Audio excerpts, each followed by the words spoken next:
ಬ್ಯಾಂಗ್ಳೂರಿನಲ್ಲಿ ಅತಿ ಹೆಚ್ಚು banana leaf ಅಂದರೆ ಬಾಳೆಹಣ್ಣಿನ ಎಲೆ ಸಿಗುವ ಜಾಗ ಅಂತ ಹೇಳಿದ್ರೆ ಅದು ಚಾಮರಾಜಪೇಟೆ. ಬೆಂಗಳೂರಿನ ದೊಡ್ಡ ದೊಡ್ಡ ಹೋಟೆಲ್ಗಳಲ್ಲಿ ಈಗ ಹೆಚ್ಚಿನದಾಗಿ ಬಾಳೆ ಎಲೆಯಲ್ಲಿ ಊಟವನ್ನು ಕೊಡ್ತಾ ಇದ್ದಾರೆ. ಅದು ಏನಕ್ಕೆ ಅಂತ ತಿಳಿಸ್ಕೊಡ್ತಾನೆ. ಅದಕ್ಕಿಂತ ಮುಂಚೆ ನಮಸ್ಕಾರ ಬೆಂಗಳೂರು.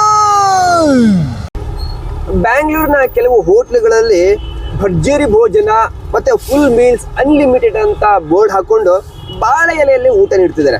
ಕಾರಣ ಇಷ್ಟೇ, ಈ ಒಂದು ಬಾಳೆ ಎಲೆಯ ಮೇಲೆ ಎಪಿಗಾಲೋ ಕ್ಯಾಟಿಚಿನ್ ಗ್ಯಾಲೆಟ್ ಎಂಬ ಪಾಲಿಫಿನಾಲ್ ಒಂದು ಅಂಶ ಇರುತ್ತೆ. ಇದು ಎಷ್ಟೇ ನೀವು ಊಟ ತಿನ್ನಿ, 1 2 3 7 8 ಥರ ಅಥವಾ 10 ಥರ ನೀವು ವೆರೈಟಿ ಅಡುಗೆನ ಮಾಡಿ ಈ ಒಂದು ಬಾಳೆ ಎಲೆ ಮೇಲೆ ಇಟ್ಕೊಂಡು ನೀವು ಊಟವನ್ನು ಮಾಡಿದ್ರೆ ಅದು ಅಜೀರ್ಣ ಆಗಲ್ಲ. ಎಲ್ಲವೂ ಆಹಾರವು ಕೂಡ ಜೀರ್ಣ ಆಗಿ ಹೋಗುತ್ತೆ. ಮತ್ತು ಇದು ಸಹಕಾರಿ ಕೂಡ. ಯಾವುದೇ ರೀತಿಯಾಗಿ ಹೊಟ್ಟೆ ನೋವು ಬರೋದು, ಹೊಟ್ಟೆ ಉಬ್ಬರಿತ ಬರೋದು ಯಾವುದೂ ಆಗಲ್ಲ. ಮತ್ತು ಇದು ಟೇಸ್ಟ್ ಕೊಡುತ್ತೆ. ನಾವು ಎಷ್ಟೇ ಒಂದು ಅಡುಗೆ ಊಟವನ್ನು ಮಾಡಿ ಹೋಟೆಲ್ ಹೋದಾಗ ಅಥವಾ ಹಬ್ಬದ ಟೈಮಲ್ಲಿ ಎಲ್ಲವೂ ಕೂಡ ಹೊಟ್ಟೆ ಒಳಗೆ ಹೋಗಿ ಅದು ನಿಧಾನವಾಗಿ ಜೀರ್ಣಕ್ರಿಯೆಗೆ ಸಹಕಾರಿಯಾಗುತ್ತೆ. ಬಾಳೆ ಎಲೆಯಲ್ಲಿ ಊಟ ಮಾಡಿದ್ರೆ ಈ ಬಾಳೆ ಎಲೆಯಲ್ಲಿ ಊಟ ಮಾಡೋದ್ರಿಂದ ಒಂದು ಸಂಸ್ಕೃತಿ, ಇದರಿಂದ ನಾವು ಬಂದಿರೋರು. ಒಂದು ಎರಡನೇದು, ಇದರಲ್ಲಿ ಈ ಎಲೆಯಲ್ಲಿ ಬಿಸಿ ಬಿಸಿ ಅನ್ನ ಹಾಕ್ಕೊಂಡು ಊಟ ಮಾಡಿದ್ರೆ ಅದು ಏನಾಗುತ್ತೆ ಅಂದರೆ ಇದರಲ್ಲಿ ನೀರಿನ ಅಂಶ ಇರುತ್ತೆ. ಅದು ನಮ್ಮ ದೇಹಕ್ಕೆ ಹೋದಾಗ ಸ್ಟಮಕ್ ಪ್ರಾಬ್ಲಮ್, ಹೊಟ್ಟೆಯಲ್ಲಿ ಯಾವುದೇ ತೊಂದರೆಗಳು ಯಾವುದು ಬರೋದು ಜೀರ್ಣ ಮಾಡುತ್ತೆ. ಜೊತೆಗೆ ಅದನ್ನೆಲ್ಲ ಕತ್ತರಿಸಾಗುತ್ತೆ, ರೋಗ ನಿರೋಧಕ ಶಕ್ತಿ ಜಾಸ್ತಿ ಇರುತ್ತೆ. ಹೌದು.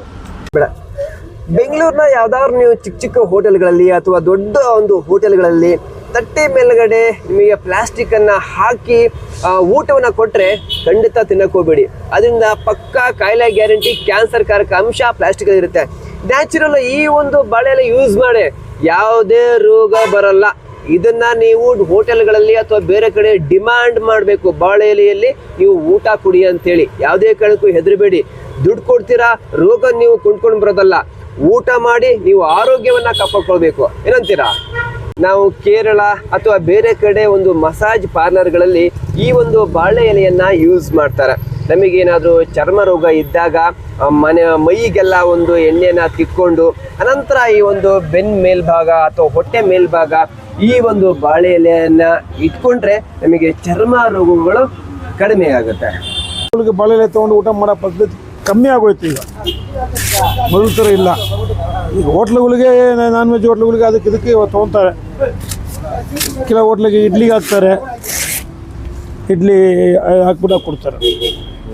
ಬಾಳೆ ಎಲೆಯಲ್ಲಿ ಮೀನನ್ನ ಇಟ್ಟು ಅದನ್ನ ಬೇಯಿಸಿ ತಿಂದ್ರೆ ಸಖತ್ ಟೇಸ್ಟ್ ಕೊಡುತ್ತೆ. ಇನ್ನು ಕೆಲವು ಹೋಟ್ಲುಗಳಲ್ಲಿ ಈ ಒಂದು ಬಾಳೆಯ ಎಲೆಯ ಒಳಗಡೆ ಇಡ್ಲಿಯನ್ನ ಇಟ್ಟು ಅದನ್ನ ಬೇಯಿಸಿದರೆ ಅದು ಕೂಡ ತುಂಬಾ ಚೆನ್ನಾಗಿ ಟೇಸ್ಟ್ ಬರುತ್ತೆ. ಇನ್ನು ಜಾಸ್ತಿ ಜ್ವರ ಬಂತು ಅಂದಾಗ ಈ ಬಾಳೆ ಎಲೆಯನ್ನ ಕೊಬ್ಬರಿ ಎಣ್ಣೆಯ ಒಳಗಡೆ ಹೆಜ್ಜಿ ತಲೆ ಮೇಲೆ ಇಟ್ಕೊಂಡ್ರೆ ಜ್ವರ ಕಾಲಕ್ರಮೇಣ ಕಡಿಮೆ ಆಗುತ್ತೆ. ಇನ್ನು ಚರ್ಮ ರೋಗಗಳು ಕೂಡ ಈ ಒಂದು ಬಾಳೆ ಎಲೆ ತುಂಬಾ ಸಹಕಾರಿಯಾಗುತ್ತೆ. ಬಾಳೆ ಎಲೆಯಿಂದ ಹಲವಾರು ಉಪಯೋಗಗಳು ಕೂಡ ಇದೆ ಅಂತ ಹೇಳ್ತಾ ಮುಂದಿನ ಒಂದು ವಿಶೇಷ ಕಾರ್ಯಕ್ರಮದೊಂದಿಗೆ ಬಂದು ಭೇಟಿ ಮಾಡ್ತೀನಿ. ಅಲ್ಲಿಯವರೆಗೂ ನಮಸ್ಕಾರ.